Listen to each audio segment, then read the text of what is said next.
In the year 1177 BCE, the 3,000-year summer of the Bronze Age turned cold forever.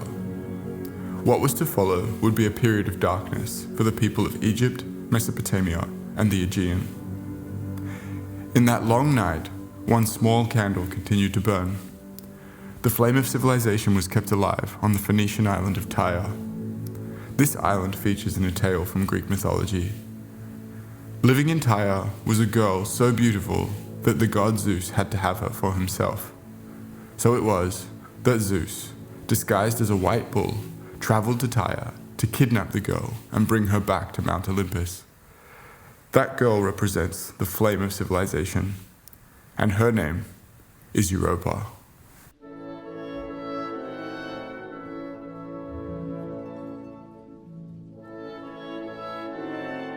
(1891), St. Petersburg. Pyotr Ilyevich Tchaikovsky sits at his 88-key Becker grand piano to write. The piano's keys are made from ebony and ivory, both from Central Africa. The cast iron frame is built from a technique perfected in North America. The frame is wrapped in mahogany from South America, and the musical notation itself is a technology born in Mesopotamia at the dawn of civilization. The characters Tchaikovsky puts to paper are a code, software, to be compiled by human engines, each specialized to operate a piece of hardware custom built for the purpose of producing vibrations. 2,000 kilometers away, 20-year-old Guillermo Marconi is experimenting with electrical circuitry. He has created a 5mm spark gap. The sparking circuit is already the subject of theatrical public demonstrations in the late 19th century, but Marconi understands what others do not. Marconi knows that if he can generate pulses of energy across that 5mm gap in accordance with some basic protocol, he would be wirelessly transmitting information.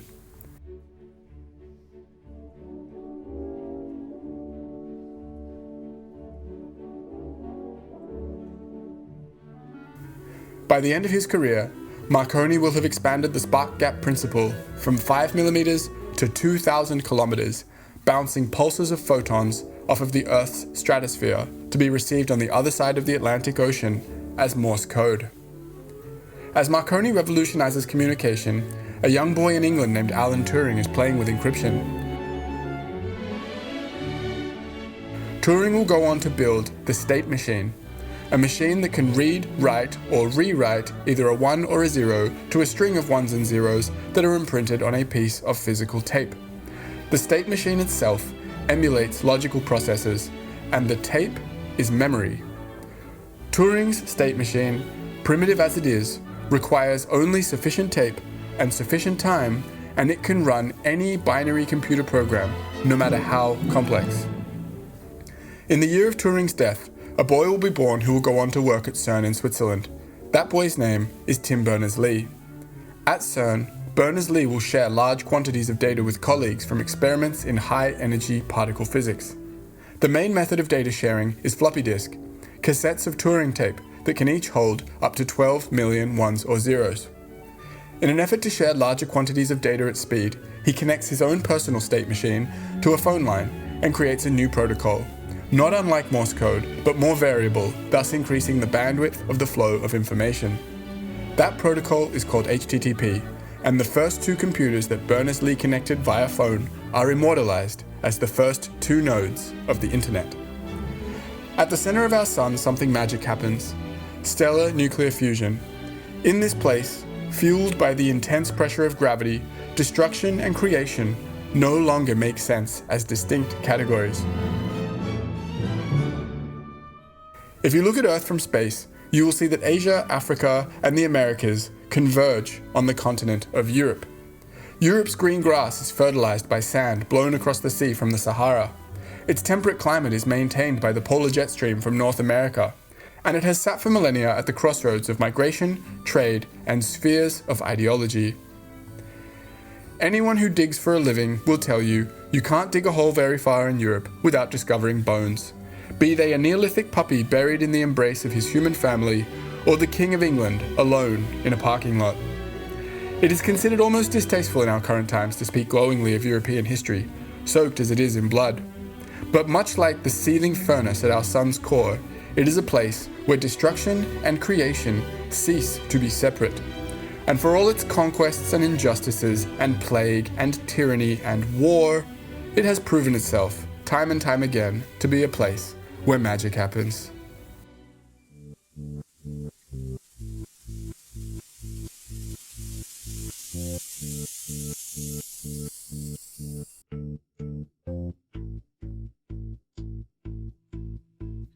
You are wine tasting with your clique of like-minded girl bosses in the south of France. Your take-no-prisoners attitude towards office politics extends to your social life, and it is clear that your tactically self-aggrandizing anecdotes have charmed all the locals. Your wine guide for the tasting is Manu. He explains the harvest cycle of a grape in his adorable French accent. You take a story of Manu and his accent for Instagram. You are hyper-aware of the fact that Carol and Jennifer from Human Resources have gone to the Bahamas. Of course you don't want to vacation with Carol and Jennifer, but they didn't ask, and yesterday they went jet skiing. This 30-second clip of young Manu, drenched in Frenchness, will show them and everyone else within your social network that Carol and Jennifer, for all their jet skis and pina coladas, lack your obvious sophistication. As you leave your tasting, you spot Manu smoking a cigarette with a colleague, and you feel cheated. He's speaking Turkish, or Persian, or the language that has clicks, so Swahili? What language is that anyway? Whatever it certainly is not European. In a white wine-fueled rage, you take out your phone to brand this tasting experience with the black mark from which there is no redemption, a 1-star Yelp review. And what makes this small tale of tragedy truly Shakespearean in character is that you are wrong. You see, Manu is very much European. In fact, he and his ancestors have been living in Europe since before the arrival of Indo-Europeans, the ethno-linguistic group that we are usually referring to when we talk about native Europeans. In reality, the Indo-Europeans only settled Europe about 6,000 years ago, a mere blip on the full history of human activity in Europe.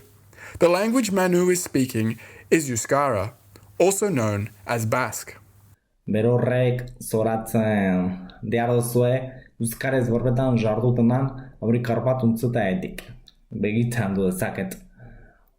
Manu is an indigenous European to the extent that that word is applicable in the context of Europe.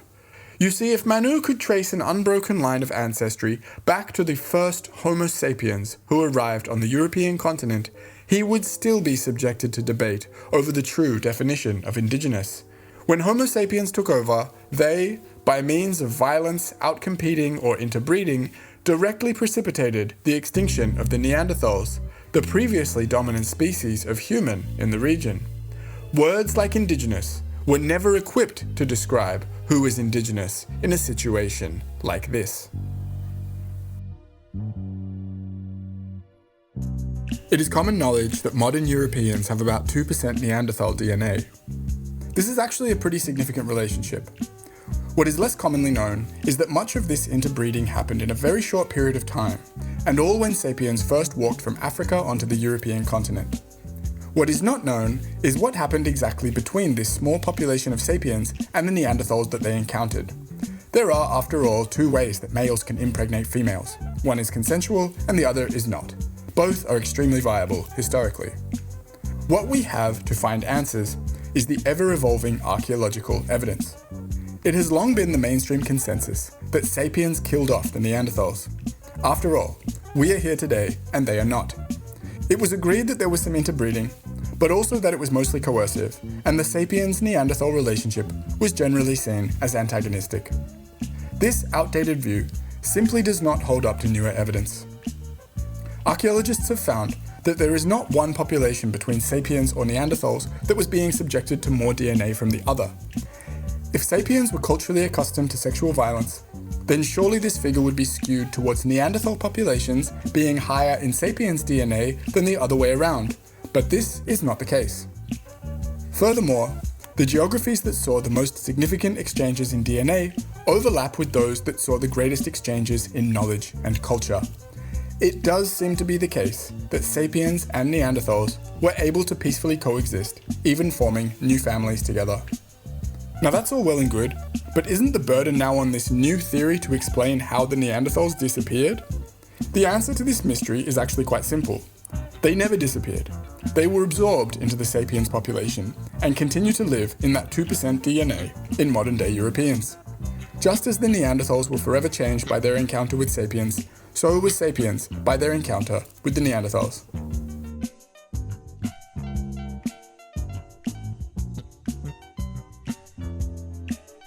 There is an all too common blind spot of about 30,000 years when looking at the prehistory of Europe.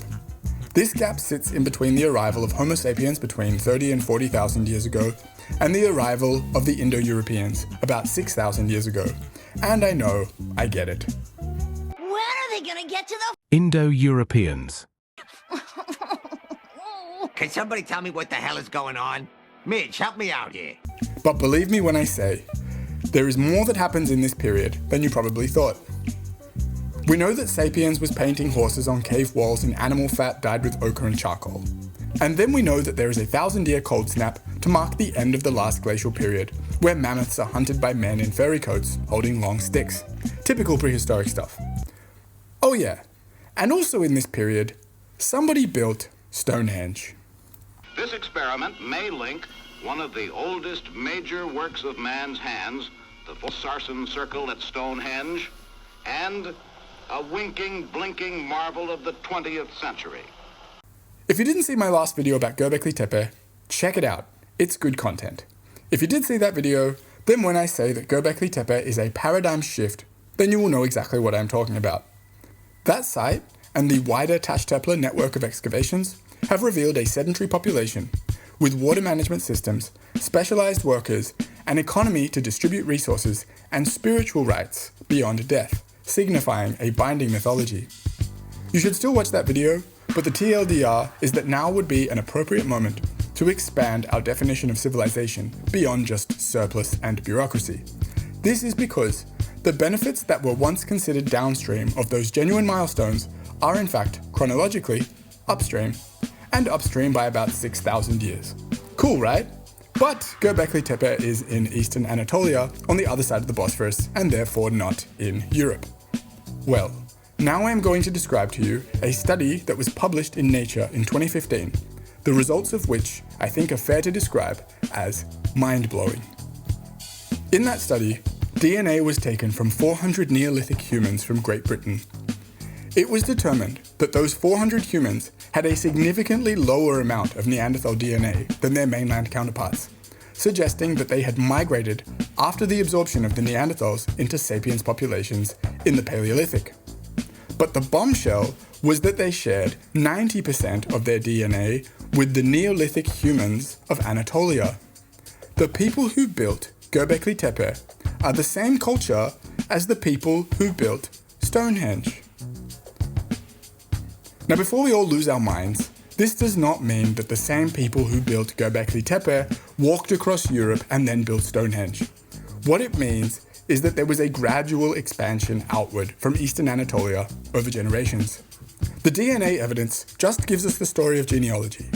We know that there's a hereditary chain of generations crossing the European continent over millennia. What did these interracial families and societies do in their hours of leisure? They talked. They shared information. And the best evidence that that particular piece of information made its way to Britain is Stonehenge itself, the monumental piece of Neolithic architecture that stands until this day. Let's go back to Basque for a moment. There is something that I did not mention before about the Basque region. That omitted detail is that the Basque region, which bestrides the northern border of France and Spain, has one of the highest concentrations of ancient megalithic architecture on Earth. In fact, it is only surpassed in density of excavations by Brittany, the region that connects the Basques with the British Isles. This represents a clear migration path taken by this Neolithic builder culture that inhabited Europe before the arrival of the Indo-Europeans, making Basque a direct descendant of the language spoken by not only these people, but also those builders of Gobekli Tepe in Anatolia 12,000 years in the past. The megaliths in northern Europe are far from unique. The trails of excavations reveal that the builder culture from Anatolia made its way to the furthest reaches of Iberia in modern-day Portugal. It moved through Thrace and into the Balkans. It also migrated along a Mediterranean path into the Italian peninsula. The oldest freestanding stone buildings in Europe are a temple complex on the Mediterranean island of Malta. These were constructed by a seafaring branch of this same culture born in Anatolia, born upon the construction of another temple, the temple excavated at Göbekli Tepe. I mentioned before that Basque is a linguistic isolate, meaning that it has no known linguistic relatives. This is true, but it's complicated. A claim has been made since the 1800s that Basque bears a linguistic resemblance to Pictish, the language indigenous to northern Scotland. We know the Picts as the fearless Highland culture that terrified the Romans into building a wall that crossed the island of Great Britain. The Picti, as the Romans called them, means the painted ones, and the blue face paint of Pictish culture has been romanticised as a symbol of Scottish resistance across various epochs. What our romantic depictions of these people fail to capture is the way that they were described by the Romans. Rather than the imposing Celtic barbarians that we're accustomed to when we think of the Highlanders, the Picts were said to be small in frame, dark-skinned, and with black hair. The debate has raged for centuries as to whether Pictish, a dead but preserved ancient language, is closer in character to Indo-European Celtic or pre-Indo-European Basque. A likely answer could be that it is both, having been influenced by Celtic for millennia before the arrival of the Romans, but retaining a memory of the Basque-related culture that came from Anatolia. Basque is important. As a living language, it is a direct line to those that spoke it throughout history. Those of the Basque region, perhaps those who migrated elsewhere in Europe, and perhaps those who appear in entirely unexpected locations. As we link together these isolated languages that bear surprising linguistic similarities, there is one more that needs mentioning: the ancient language that most resembles Basque, but also happens to be the most mysterious isolated language in all human history. Whether by coincidence or by the mechanics of some titanic story that lies still hidden in the fog of prehistory, that language is Sumerian, the language with no official relatives of the first civilization in history.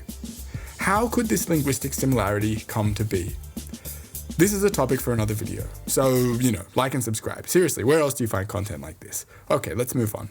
Let's turn our attention to the Sumerians, to Sumer, to the birth of civilization, and ushering in of the Bronze Age.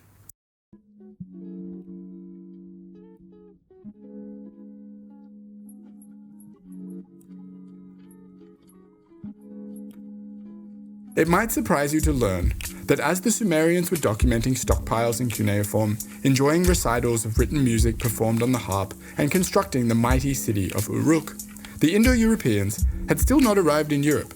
For all their cultural significance, their controversy, their centuries of baggage laden by nationalists and supremacists of various strokes, the Indo-Europeans arrive quite late in the story of Europe. When we talk about the arrival of the Indo-Europeans in around 3000 BCE, what we typically have in mind is the Yamnaya culture. There have been smaller waves of Indo-European speakers entering Europe all throughout history, but the Yamnaya are those that we might go so far as to call culturally Indo-European. The Yamnaya originate in the Caucasus around 4000 BCE. As we've discussed, a culture does not mean a single group of people who travel from point A to point B. Rather, it is a succession of genealogy, language, and knowledge sharing, recognized in archaeological evidence. We all know how humans are born, but how is a culture born? The answer is usually an event, so impactful that the people downstream in chronology are forever changed. I have talked on this channel about domestication, specifically with reference to the dog. I described adaptations in dogs to appeal to humans, as well as adaptations in humans to appeal to dogs.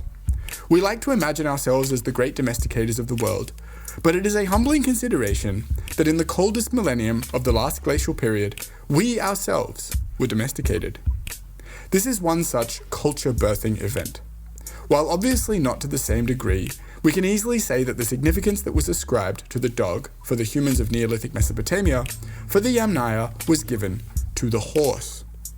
This is the case for many of the cultures that emerged from the Eurasian steppe, but the Yamnaya made this transition in conjunction with another monumental innovation, one which eluded both the Anatolian builders as well as the Yamnaya's steppe nomadic cohabitants: the wheel.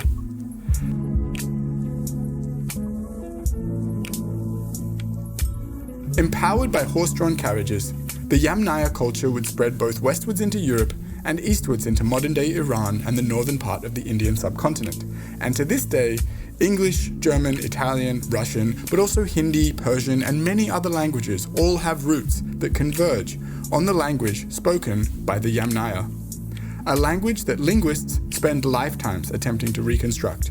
We call it Proto-Indo-European. The words for family members are common to all Indo-European languages, as are concepts like star and water, concepts of frequent use to nomads. Now, words like mother, star, and water are all well and good, but any casual listener can tell that Spanish and Russian are clearly not the same language. You may wonder how that single Proto-Indo-European language diversified so much in such a relatively short span of time. The answer to this question is that the diversity was already there. The mainstream consensus on this is the substrate influence hypothesis, also called contact-induced change. The Neolithic builder culture had already inhabited Europe for millennia before the arrival of the Indo-Europeans, and their dialects were already complex and diverse. As the Yamnaya settled, they mixed with the Anatolian builders, just as the Anatolian culture had done with the Neanderthal DNA-rich Sapiens who inhabited Europe upon their arrival. As I discussed in my video about Göbekli Tepe, that site reveals a society that is almost unthinkably egalitarian for its level of sophistication. The builders who moved into Europe appear to have maintained this aspect of their social organization. The Yamnaya, who appeared in 3000 BCE, were far from egalitarian. Yamnaya culture was paternalistic and hierarchical, a quality that they share with the Bronze Age societies of Mesopotamia, as well as their Turkic co-inhabitants of the Eurasian steppe. Perhaps you're somewhat aware of the Scythians. You know that they were horse nomads who were active in the Classical Age, but that they were somehow different to Hunnic or Mongol cultures like that of Genghis Khan. Perhaps somehow more European. Their similarities to the Mongols are a product of circumstance. The Eurasian steppe requires a certain way of life and favors certain skills for survival. Thus, the Scythians and the Mongols have much in common in terms of behavior. But the differences between them are far from superficial. The Scythians were not Turkic. They were Indo-European. The Scythians are perhaps the best recent memory we have of a culture who somewhat resemble the Yamnaya. They were horse nomads, but they favored chariots over the bareback riding style of the Mongols. They were also famous for making statues in gold. If you watch my video about the Bronze Age collapse, you will have seen some artworks that invoke the Nordic Bronze Age, and the chariots and sun statues of the Bronze Age Scandinavians should look mighty familiar to anyone with an interest in the Scythians. Speaking of the Bronze Age collapse, that climactic event has been on the horizon for some time, and now, with the spread of the Yamnaya into Europe, it is beginning to loom large. Let's review. We have nomadic cultures with horse-drawn wagons beginning to settle in Europe. These are the Indo-Europeans. They're becoming absorbed into the social fabric of Europe, which up until now is a hybrid of cultures including Neanderthal, early Sapiens, and Neolithic builders. This is the story in Europe. But on the other side of Mesopotamia, we have their eastern cousins on the Iranian path of Yamnaya migration, who are beginning to do the same. And in between, we have the thriving Semitic-speaking civilizations of Acadia, Babylon, and Assyria. Almost all of Europe is benefiting from the Bronze Age trade networks, and there are even Indo-European speakers who have been absorbed into the Bronze Age way of life.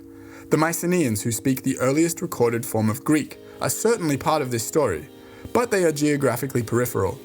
The fact that the defining myth of the Mycenaeans is Homer's Iliad, which takes place not in modern Greece, but the Anatolian city of Troy, says something about the cultural pull of gravity at that time.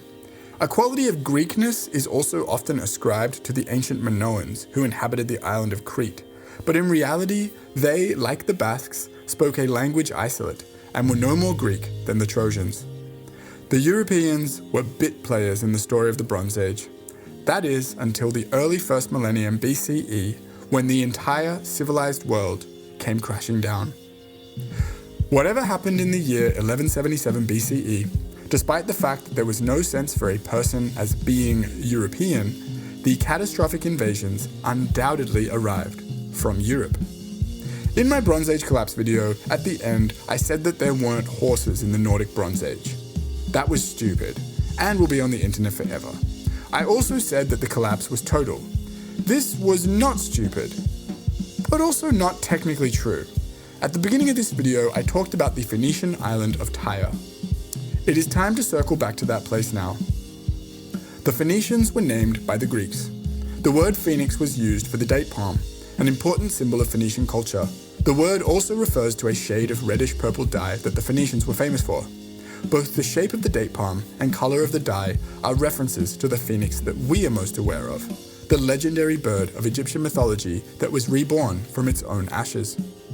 It is as if all the symbolism tied to the Phoenicians points to this motif of a great revival, like they were aware of the fact that they held the never more delicate flame of civilization in their hands.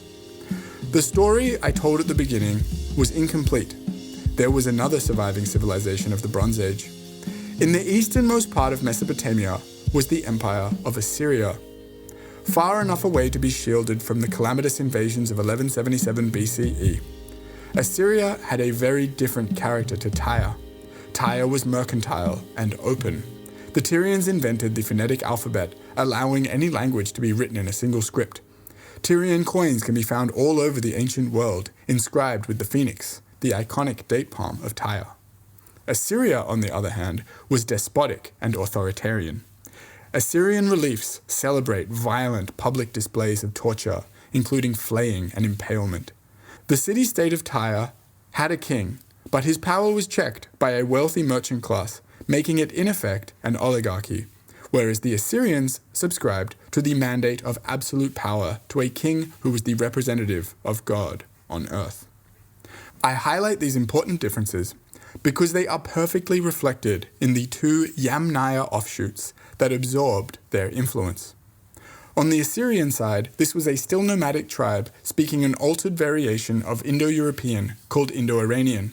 They inhabited the region of Persis, under the rule of a larger Indo-Iranian federation called the Medes, until a leader by the name of Cyrus the Great overthrew their rulers in 550 BCE. They would call themselves the Achaemenids. As the Medes, they lived peacefully alongside their Mesopotamian neighbours, accepting a status of informal subjugation. But reborn as the Achaemenids, the Indo-Iranians would learn from and eventually overthrow the once powerful Assyrian Empire. This new Yamnaya-related culture would be recognized by the place of their origin. That place was Persis, and they would be known as the Persians.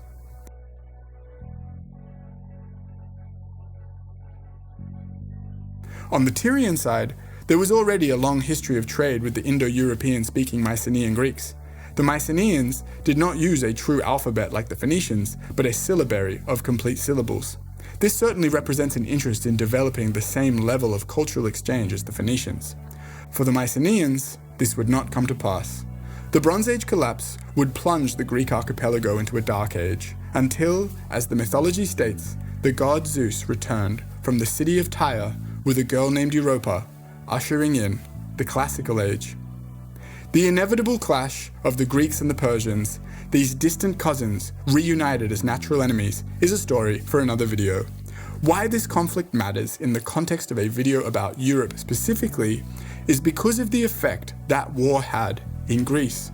The political structure of the Greek city-states was much like the Phoenician cities of Tyre, mostly oligarchies and wealthy merchant classes.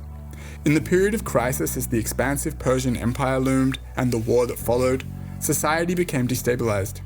In the unique social petri dish of chaos and uncertainty, combined with a cultural sense of unity and trust that typically comes from times of war, a series of reforms occurred in the city-state of Athens. Power was reorganized into geographies with representatives to an overarching parliament. This design was implemented to counter the corrosive effect of class-based resentment. The representatives would meet in Athens, and all citizens were welcome to attend those meetings. Legal authority was stripped from the aristocracy and handed over to a judiciary in an effort to design a justice system that did not unfairly favor the entitled. These and other reforms are part of a broader spirit of change that occurred in Athens in the early part of the classical period. This spirit has its own flame that endures until this day. Sometimes it burns bright, sometimes it is fragile, protected only by those who recognize the astronomical improbability that it existed in the first place. We use the same word to describe this spirit as the Greeks did. In English, it means rule to the people. In Greek, it translates to democracy. The excavation at Göbekli Tepe in eastern Anatolia has revealed a sedentary society with infrastructure and sophisticated architecture, but no hierarchy. Across the expanse of Neolithic archaeology, there is no indication of class subdivision based on strength, wealth, or proximity to God. The same is true of our ancestors in the Paleolithic. The same is true for the Neanderthals. Across the board of prehistoric human anthropology, the same truth, time and time again, is revealed. Man's deepest social nature is democratic. If that sounds too implausible, then maybe I can frame it like this. Man's deepest social nature is the family, and to what higher ideal does democracy aspire? The democratic revolution in Athens was not a superstructure built on top of Bronze Age civilization. It was a return to our archaic roots in spite of civilization's inherent class dogma. Tribes of immense size do, after all, require immense social mechanisms to stay intact. The eternal comic tragedy of democracy is that it is a return to grace, necessitated by the threat of collapse and only ever enacted successfully within the binding influence of a shared common enemy. But such is the nature of Europe, and indeed its immeasurable influence on the world at large. You can choose to see European history for its obvious beauty or its obvious hypocrisies, or you can choose to accept both.